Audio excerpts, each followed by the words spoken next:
I would say that Iran is a nuclear weapon threshold state.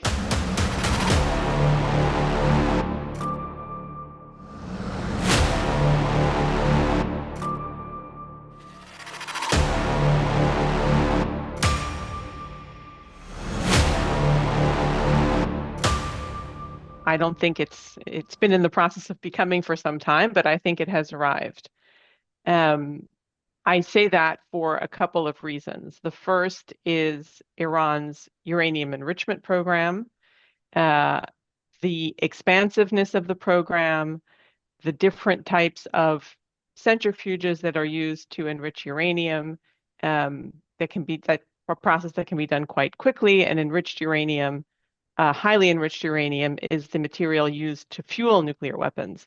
So Iran both has a program to make this material and has accumulated a large stockpile of highly enriched uranium that, with a little bit of additional work, could be used to make fuel over five nuclear weapons.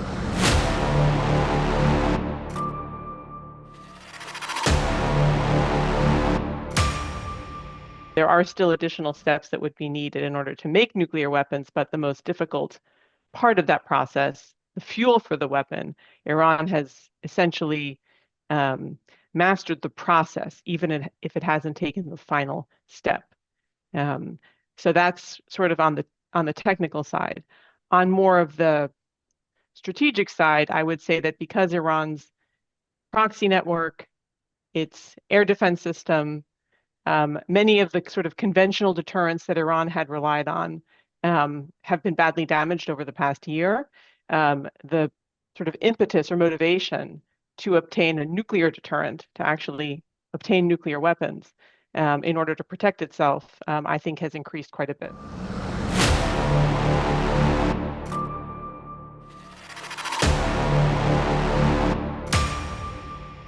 The issue of inspection is an important one. I think it was one of the main benefits of the Joint Comprehensive Plan of Action, the JCPOA nuclear agreement, in that international inspectors had broad, regular access to all aspects of Iran's uranium enrichment program, but also even beyond that.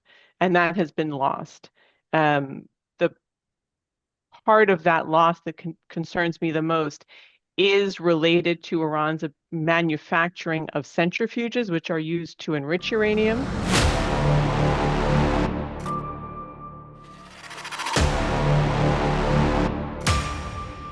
The IAEA still has some ability to monitor the production of material of the enriched uranium, but it no longer has any sort of access to Iran's sort of development or building of the infrastructure that could make more enriched uranium. So Iran right now could be making centrifuges and setting those centrifuges up in another location, and the international inspectors really have no direct ability to access any of those areas. So I think that is what concerns me the most at present.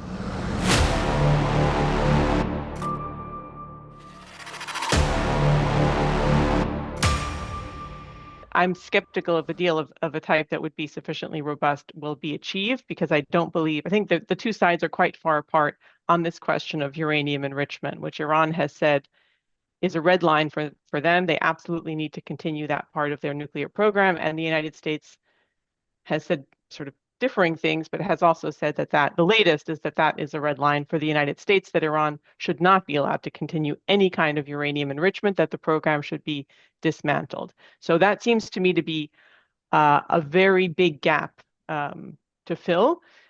Is it possible? It is possible, but it seems to me to be unlikely. And my greatest concern at this point is, in fact, that the United States, in a desire to get a diplomatic win, will accept a lesser deal of the type that we struck in 2015, 2016.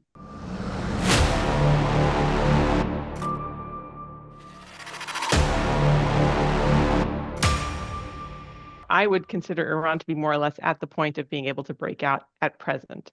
And I think that it's at this point, really, it's an Iranian decision not to do so because it finds the risks too high.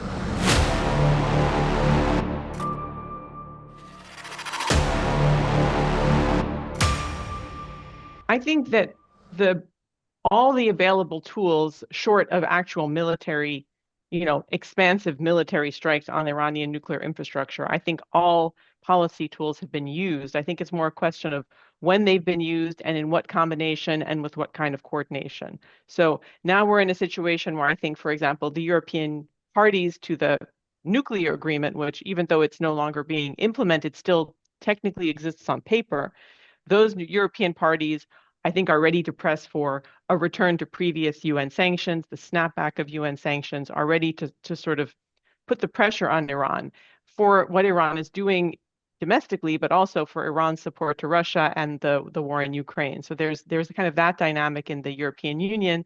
And then on the other hand, you have the United States, which, rather than sort of reinforcing the European position, instead is sort of doing this direct bilateral talks with Iran. And so you have two different types of policy tools and not a lot of coordination necessarily between, I think, countries, the Europeans and the Americans, who ultimately have the same objective, which is to prevent Iran from crossing the nuclear threshold. So I would say it's not a lack of using the policy tools available. I think it's more a problem of not coordinating, among multiple countries that have the same objective so that the tools can be used to maximum effect.